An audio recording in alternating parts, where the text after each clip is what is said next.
Hello বন্ধুরা, তোমরা কেমন আছো? আশা করছি ভালোই আছো। তোমরা ভাবছো আমরা এত সকাল সকাল সেজে গুজে কোথায় যাচ্ছি। এখন আমরা যাচ্ছি বর্ধমানের দিকে, কিন্তু কেন যাচ্ছি তা তোমাদের একটু পরে বলবো। এখন বাজে সকাল 8টা, তো মাকে বললাম তাড়াতাড়ি বেরিয়ে পড়া যাক, না হলে দেরি হয়ে যাবে। তাই আমরা খুব সকাল সকাল বেরিয়ে পড়লাম আর দেখতে দেখতে ভেদিয়ায় ঢুকে পড়েছি। আর ভেদিয়া ঢুকেই দেখতে পেলাম ভেদিয়া ব্রিজটা অলমোস্ট তৈরি হয়ে গেছে, মনে হচ্ছে আর কিছুদিনের মধ্যেই চালু হয়ে। আর এইদিকে যেহেতু আমরা একটু সকাল সকাল বেরিয়ে গেছিলাম, তাই আমরা কিছুই খেয়ে বেরোইনি, তাই মনটা কেমন চা চা করছিল। আর সকালবেলায় বাঙালির হাতে এক কাপ চা না হলে পোষায় না। তাই ড্রাইভার সাহেবকে বললাম তাড়াতাড়ি বড়চমাথায় চলো, ওইখানেই আজকে ব্রেকফাস্টটা করবো। কথাটা শেষ হতে না হতে আমরা বড়চমাথায় পৌঁছেও গেলাম। আচ্ছা, তোমরা জানো তো বড়চমাথাটা কোথায়? এটা হলো বোলপুর থেকে বর্ধমান যাওয়ার পথে বনপাসের কাছে। এই জায়গাটা এত জনপ্রিয় শুধুমাত্র এদের বিখ্যাত মন্ডার জন্য। ও সত্যি, এদের মন্ডা যেন বিশ্ববিখ্যাত। তাই ভাবলাম বাড়ি যাওয়ার পথে মন্ডা নিয়ে যাব।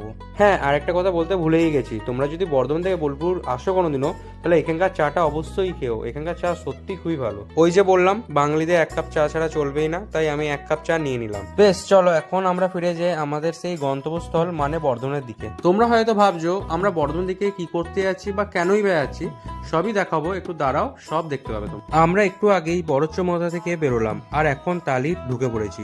ঢুকেই আবারও দেখতে পেলাম তালিতে রেল গেটের কাছে ব্রিজ তৈরি হচ্ছে। সত্যি এইটা দরকার ছিল। তোমরা যারা বর্ধমান থেকে বোলপুর বা বোলপুর থেকে বর্ধমান থেকে যাওয়া আসা করো, তোমরা জানবে যে এইখানে কতটা পরিমাণে ট্রাফিকের সম্মুখীন হতে হয়। আজ আমাদের ভাগ্যটা খুবই ভালো ছিল, তাই রেল গেটের সম্মুখীন হতে হয়নি। আর দেখতে দেখতে আমরা বর্ধমান ঢুকেই পড়লাম, আর একটু পরেই তোমরা জানতে পারবে আমরা বর্ধমান কেন এসেছি। অবশেষে আমরা ঢুকে পড়েছি আমার মামার বাড়িতে। বেশ, এবার তাহলে তোমাদের বলেই ফেলি আমরা কেন মামার বাড়ি এসেছি বা বর্ধমান এসেছি। আমরা এসেছি আসলে আমার প্রিয় দিদাকে নিতে, কারণ শীতকালে দিদা আমার বাড়িতে থাকতেই পছন্দ করে। কারণ এই সময় বোলপুরের নানান জায়গায় দিদাকে ঘোরায়, পিকনিক করি এবং আরো অনেক কিছু করে। এই যে দিদা আগে আগে যাচ্ছে, আমি বলছি দাঁড়াও, নাহলে তুমি পড়ে যাবে, আমি তোমাকে ধরছি। তাও দিদা আনন্দে আগে আগে বেরিয়ে গাড়িতে ওঠার জন্য এগিয়ে যাচ্ছে। চপ বিখ্যাত, ওই জন্য চপ কিনে নিয়ে যাচ্ছি, ফুলুলি কিনে নিয়ে যাচ্ছি, গিয়ে খাবো।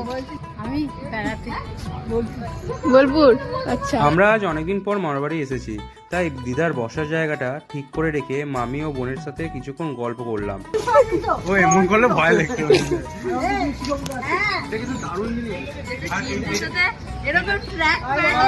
আমাদের সমস্ত গল্প টল্প হয়ে যাওয়ার পর মাকে বললাম এবার চলো ওদেরকে বিদায় দিয়ে আমরা বোলপুর দিকে রওনা দিই।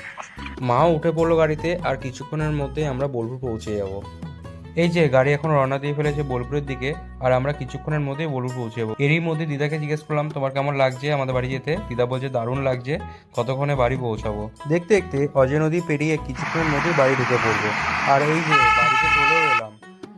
টাটা বন্ধুরা, আজকের জন্য এইটুকুই। আবার তোমাদের